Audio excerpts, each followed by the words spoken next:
Dromonogor amsayo Hankor Bremni, Subhachandra Bosni Phil Shara Nuchi Char Asema Shal Palajaka. January Nuchi Tham Shalmari, Badha Kotor by Baksha, Tripura Hasio Bohom to Dumke Palajaka. Subhachandra Bosni Asema Shal, Badha Kotor Yorkshama Jobawa, Shakno Bedogui, Samuntang Tangnai.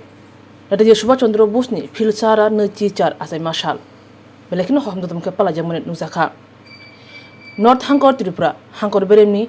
Kok thumtai hukumu tang bedek reng tang bedek Dromonogor Proporshot kathalai chubachuni besingte samumbutang yago najaka puila phung tam charo Dromonogor netaji mangthongo thanglai khumbok laikha khumbogikha Hankor tangphang Devopriyo Bordon bakhakse tangphang Sojol Debnath Proporshot ni chairperson Mitali Rani Das Sen Hankor reng tang bedek ni tangphang Sukumoy Nath Akosong Yagulo Rati Subhachandra Bosni Asema Shalno Rukshawi Dromonogor BBI Thungkholawo Bilher Naithok Panda Khlajaka Katham Palini Badha Kotoni Bana Tishaka Proporshot ni chairperson Mitali Rani Das Sen Abni Yagulo Badha Kotoni Bana Tuyi Kok Thumte Hukumu Tang Bedingni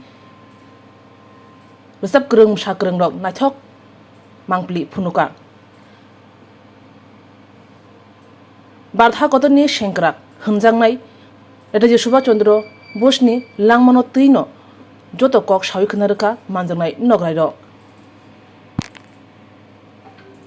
Bite Abni Yagulo Juda Juda Rungnokni Rungsnai Jiksong Tei Kok Thumtei Hukumu Tang Bedingni Adongrok Rungsnai Rongni Bishingti Naithnotok Richum Kandui Rasamung Samukhlai Laharo Lahar Himbotogo Onkurka Sharini Bukak Dromonogor Vivekananda Shardo Shotobashiki Bobono Shaltamrugi Hukumu Panda Klajangai Joto Miliwino North Hankoro Netaji Subhachandra Bosni Phil Shara Nuchi Char Asema Shal Belekino Hom to Dumke Palajangai Obhay Shangbutang Yago Najaka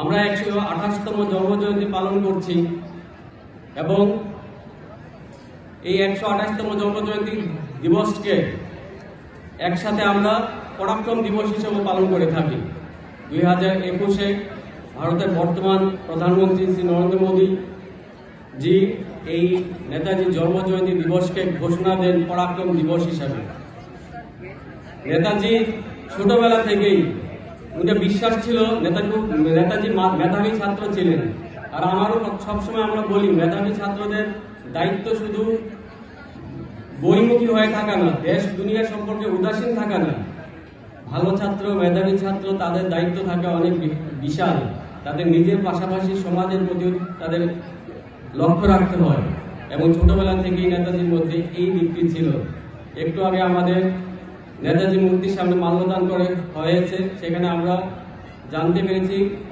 যে নেতাজি ছোটবেলা থেকেই বিভিন্ন সমাজ সেবামূলক কাজে নিযুক্ত থাকতেন এবং ওনার মেধা কোনো কোশ্চেন ছিল না ক্যালকাটা ইউনিভার্সিটি মেট্রিকুলেশন পরীক্ষায় উনি র্যাঙ্ক হোল্ডার ছিলেন আগামী জীবনে উনি স্কটিশ চার্চ প্রেসিডেন্সি ক্যামব্রিজ এইসব উচ্চ শিক্ষা প্রতিষ্ঠান থেকে শিক্ষিত হয়ে আইসিএস পরীক্ষা যেটা বর্তমানে আমরা বলি আইএস ইন্ডিয়ান অ্যাডমিনিস্ট্রেটিভ সার্ভিস তখন ছিল আইসিএস যেটা ব্রিটিশ সরকার পরিচালনা করতেন এবং ওই যে পরীক্ষায় ব্রিটিশরাই প্রাধান্য পেতেন কালেক্টর এইসবগুলি ব্রিটেন থেকে ইংরেজরাই হতো যারা আমরা শাসন করত কিন্তু নেতাজি ওই এত কঠিন একটা পরীক্ষায় স্থান দখল করে নিয়েছিলেন এবং কিন্তু হৃদয়ে দেশ ভাবনার স্বপ্ন স্বাধীনতার স্বপ্ন থাকার জন্য তিনি ব্রিটিশ সরকার পরিচালিত আইসিএস পরীক্ষায় উত্তীর্ণ হলেও চাকরি ত্যাগ করেছেন উনি ওনার হৃদয়ে ছিল দেশ মাতৃকা এবং দেশকে স্বাধীন করার স্বপ্ন তার জন্য তিনি ওনার স্বাধীনতার স্বার্থের বিভিন্ন ধরনের কাজ তিনি করে গেছেন আমরা অবাক হই এত বছর পূর্বে যেখানে ছিল না যোগাযোগ ব্যবস্থা বর্তমান যেমন আমরা দেখি যোগাযোগ ব্যবস্থা স্বল্পতা সত্ত্বেও তিনি দেশ ও মাতৃকাকে স্বাধীন করার জন্য ইংরেজ যখন ওনাকে গৃহবন্দী করে রেখেছিলেন ইংরেজের চোখের ধুলো দিয়ে উনি Japan Germany Afghanistan Russia Singapore ওইসব বিভিন্ন দেশে ঘুরিয়ে বেড়েছেন ভারতবর্ষকে স্বাধীন করার জন্য সাহায্য হাত পাওয়ার জন্য উনি ছিলেন ব্যক্তিগত জীবনে বিবেকানন্দ স্বামী বিবেকানন্দ অনুরাগী এবং ওনার রাজনৈতিক জীবনে প্রভাবিত হয়েছিলেন দেশবন্ধু চিত্তরঞ্জন দাসের ভাবনায়। চিত্তরঞ্জন দাস আজাদ হিন্দ ফৌজ গঠন করেছিলেন এবং নেতাজি সুভাষচন্দ্র বসু ছিলেন সেই আজাদ হিন্দ ফৌজের সর্বাধিনায়ক। এই আজাদ হিন্দ ফৌজ নিয়ে উনি উত্তর পূর্ব ভারতের সাথে নেতাজি কিভাবে যুক্ত, আমরা উত্তর পূর্ব ভারতের অংশীদার হয়ে আমরা কিভাবে গর্বিত। উত্তর পূর্ব ভারতের মণিপুরে ভারতের প্রথম জাতীয় পতাকা উত্তোলন করেছিলেন নেতাজি সুভাষচন্দ্র বসু। যিনি মাননীয় উদ্বোধক, তিনি আমাদের সকলের প্রিয় ধর্মনগর পুর পরিষদের মাননীয় চেয়ারপারসন শ্রীমতী মিতালি রানী দাস সেন মহোদয়া। এখানে উপস্থিত আছেন আমাদের এই ধর্মনগর মহকুমার যিনি মহকুমা শাসক, ধর্মনগর মহকুমা ম্যাজিস্ট্রেট শ্রদ্ধেয় শ্রী সজল দেবনাথ মহোদয়, যিনি উত্তর জেলা প্রশাসনের এই কমিটিরও একজন ভাইস চেয়ারম্যান। রয়েছেন শিক্ষা আধিকারিক, উত্তর জেলা শিক্ষা আধিকারিক শ্রদ্ধেয় শ্রী সুকুময় নায়ক মহোদয়। এছাড়া আমাদের ধর্মনগর পুর পরিষদের সম্মানীয় এবং সম্মানীয় অনেক কাউন্সিলরগণ, বিভিন্ন শিক্ষা প্রতিষ্ঠানের প্রধান শিক্ষক, প্রিন্সিপাল, শিক্ষক শিক্ষিকা, আমাদের সাংবাদিক ভাই বোন বন্ধুরা, এছাড়া এই শহরের অনেক গুণীজন আজ এই সকালবেলায় এখানে এসে উপস্থিত হয়েছেন। মূলত সকলেরই একটি মাত্র দিশা, নেতাজিকে শ্রদ্ধাঞ্জলি জানানো।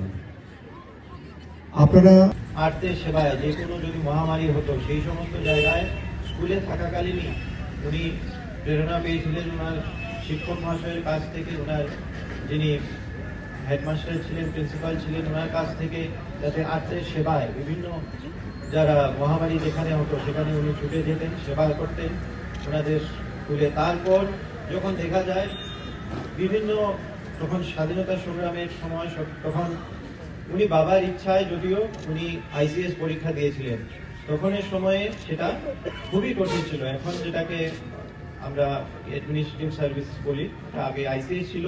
তো তখন সেই সময়ে একজন ভারতীয়র পক্ষে সেই পরীক্ষা দেওয়াই খুবই কঠিন ছিল, কারণ সমস্ত কিছু সিলেবাস, সমস্ত ধরনের যে সমস্ত জিনিস ছিল সবই ছিল যেমন যারা ইংরেজদের ফেভারে, ব্রিটিশদের ফেভারে, যারা ওই সমস্ত জায়গায় পড়েন। কিন্তু তিনি মাত্র কয়েক মাসের অধ্যাবসায়ে উনি সেই কঠিন পরীক্ষায় শুধু পাশ করেননি, সেটাতে চতুর্থ স্থান অধিকার করেছিলেন। কিন্তু সেটা করার পর উনি দেখিয়ে দিয়েছেন যে ভারতবাসীরা ইচ্ছা করলে কি করতে পারে। তো কিন্তু উনি যেহেতু ওনার ইচ্ছা কখনোই ছিল না যে উনি এই সমস্ত ব্রিটিশদের কোনো কাজ উনি করবেন, ওনাদের সরকারে উনি কাজ করবেন, তাই উনি সেই চাকরিতে ওইটার থেকে উনি পদত্যাগ করেছিলেন। করে সবসময় মানে দেশের সেবা যাতে করতে পারেন সেই জন্য উনি দেশবন্ধু চিত্তরঞ্জন দাস ওনার সাথে কন্ট্যাক্টে ছিলেন। তো ওনার সাথে প্রথমে যোগদান করেন। তারপর আমরা জানি বিভিন্ন সময়ে ইভেন উনি ইন্ডিয়ান ন্যাশনাল কংগ্রেসে উনি জয়েন করেছিলেন, বিভিন্ন সময় উনি প্রেসিডেন্টও ছিলেন। তারপর যখন ওনার যে উনি বুঝলেন যে না, যেই ধরনের স্বাধীনতা সংগ্রামে উনি তখন করছিলেন, তখন থেকে সেটার থেকে উনি চেঞ্জ করে সশস্ত্র সংগ্রামে উনি ভাগ নিয়েছিলেন। আমরা সবাই জানি ইন্ডিয়ান ন্যাশনাল আর্মি আইএনএ উনি স্থাপন করেছিলেন। তারপর ব্রিটিশদের সঙ্গে লড়াই করার জন্য উনি বিভিন্ন জায়গা থেকে যে সাপোর্ট সেটার জন্য উনি বিভিন্ন দেশে ভ্রমণ করেছেন, বিভিন্ন নেতাদের সাথে উনি ওয়ার্ল্ড লিডার যারা ছিল তাদের সাথে দেখা করেছেন, তাদের সাপোর্ট চেয়েছেন। সব পুরো জীবনটাই আমরা যদি দেখি ওনার কিভাবে আমাদের দেশকে স্বাধীন করবেন সেটার জন্যই উনি একদম প্রথম থেকেই উনি সেটা শুধু নিজেই উদ্বুদ্ধ হননি, সেটা উনি অনেককে ওনার সাথে নিয়েছেন। আর ওনার সাথে নিয়ে যে এই ধরনের কাজ উনি করে গেছেন, আমরা শুধু বিস্মিতই হতে পারি আজকের দিনে। আমরা শুধু ওনার যে অবদান সেটাকে আমরা, ওনার যে স্মৃতি তার প্রতি আমরা শ্রদ্ধা জ্ঞাপন করি আজকের এই দিনে। আর ওনার জীবনী থেকে আমরা যদি কিছুটা আমরা শিখতে পারি সেটাই আমরা ধন্য হব।